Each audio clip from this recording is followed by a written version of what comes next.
Imagine this. You've been saving every month for years, cutting back on coffee, lunch, entertainment, thinking you're doing everything right.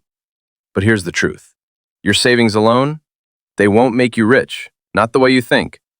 And the sooner you get this, the sooner you can actually grow your wealth.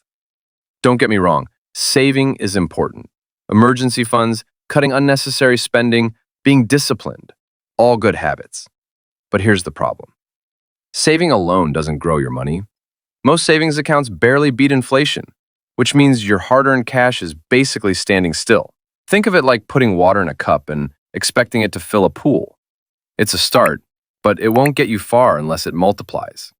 Saving alone is just the cup. It's safe, but it doesn't grow on its own.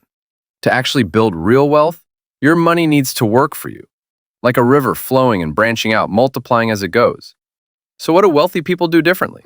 They invest. They create income streams. That could be a side hustle, the stock market, real estate, or learning a skill that earns more. Here's an example.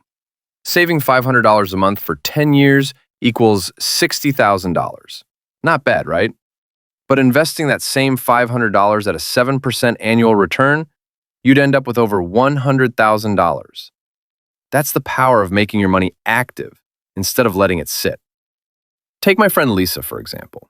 She had $10,000 sitting in her regular savings account for years, thinking she was being smart. But the money barely grew.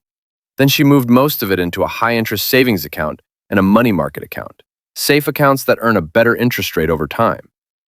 Over the next 5 years, her $10,000 grew to nearly $13,000 without her touching it. The difference? She didn't just save. She put her money somewhere that actually worked for her. The key lesson?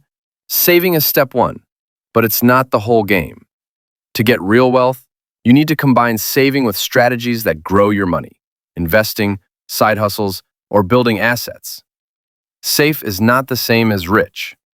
Wealth isn't just how much you hold, it's how much your money grows while you live your life.